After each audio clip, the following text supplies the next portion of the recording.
Hi there. My name's Blaine. Most of the people in my life just call me Dad. I'm a firefighter, welder, business owner, a teacher, published author, and most importantly right now, a home bar enthusiast. Recently, I felt the need to try something new while we were all stuck inside. So while everybody else was trying to figure out how to work out, I took up bartending and mixology. I've learned as I'm about to show you that while there's a few rules, anyone can learn the secrets of the world's best bars and mixologists. I've also learned it doesn't take a lot to get started. Your bar doesn't have to be amazing, and then you can literally be the star of any party you go to. I created these videos to give you the insight and teach you the skills that I've learned. In them we'll make the Prohibition-era classics, as well as many of the new cocktails you might find on a night out. I'll touch a bit on the history of each, probably throw in a few good dad jokes for good measure. So come on in, have a seat, relax. I'll ask you the same question I ask all my friends and family now that they're old enough when they come over. You care for a drink? Winston Churchill once declared, "The gin and tonic has saved more Englishmen's lives and minds than all of the doctors in the empire." Well, with an opening statement like that, you just know we have to cover the gin and tonic. Now, the gin and tonic actually predates the classic Prohibition cocktails by well over half a century. The drink was created by the British around the mid-1800s, and it's still going strong today. In fact, a recent poll of drinkers around the world showed it to be the #1 ordered cocktail. Pretty impressive for a glass of medicine, huh? Wait a minute, Dad, you said medicine? Well, yeah, I did.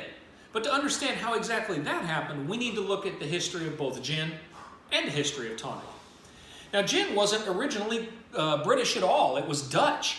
The tonic, meaning a liquid infused with healing herbs, was credited to the Dutch chemist and alchemist Franciscus Sylvius de Bois, and that was in early 1600s.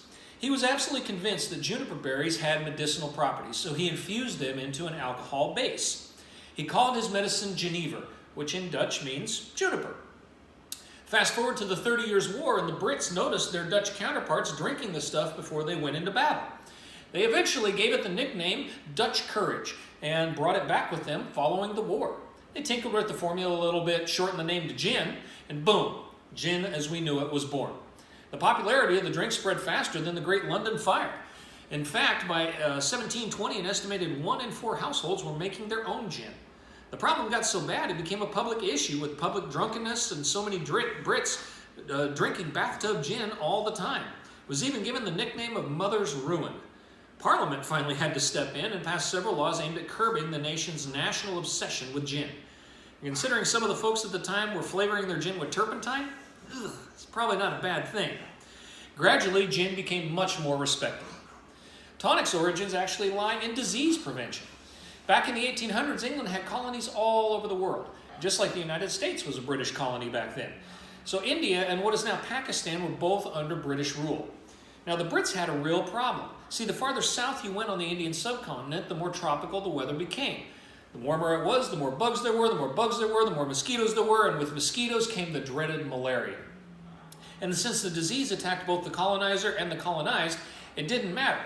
And considering the standard treatment was to huck somebody with malaria into a bush and hope that they would come out faster than their fever, they had a real issue. In the 1700s, the Spanish had discovered that the indigenous people from what's now Peru used a bark of a tree to make a cure for fevers. That bark is from the cinchona tree. And once the British got their hands on it, they were able to distill it and find that its active ingredient was quinine. The quinine, when given to soldiers who had malaria, cured them. Moreover, when the soldiers took a daily quinine ration, they didn't get malaria at all. It seemed the Brits had found the answer in this tree bark. So much so that at its height, they imported over 700 tons of the stuff. There's only one real problem with quinine. It's so bitter you can't hardly choke it down. They didn't have tablets back then. All they had was powder. Well, some enterprising person decided to add their quinine ration to soda water, threw in some sugar to sweeten it up a little bit and some lime juice, and the first tonic water was born. And with the lime juice, they had the added benefit that they weren't going to get scurvy. By 1858, the first commercial tonic water was produced by Erasmus Bond. Later in 1870, the Schweppes Company created their version of tonic water. They literally aimed it to make it easier to get one's daily dose of quinine, and they marketed it to British citizens living in tropical areas. It also found a home back on the British Isle. The problem was the drink was still bitter.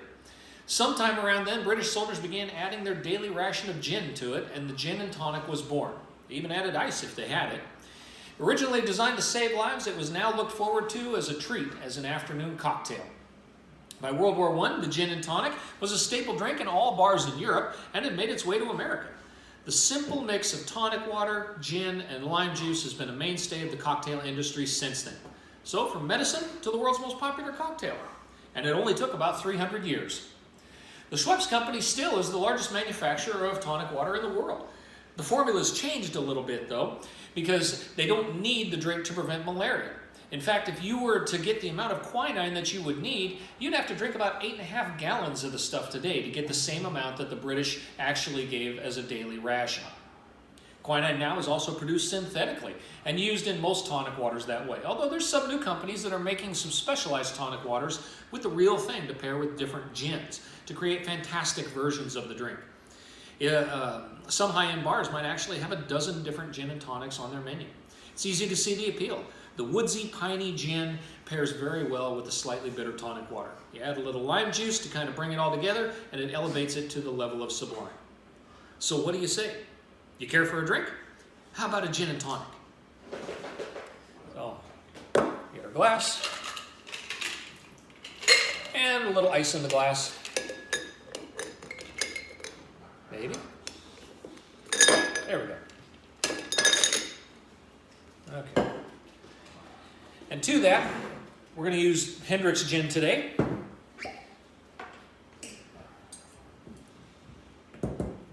We're going to add 1.5 ounces of gin.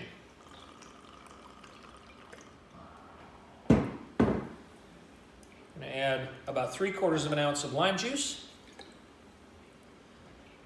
And then we're simply going to top that off, of course, with Schweppes tonic water. There are other tonics out there. Just happens to be what I have in my bar. We're going to top that off with tonic water.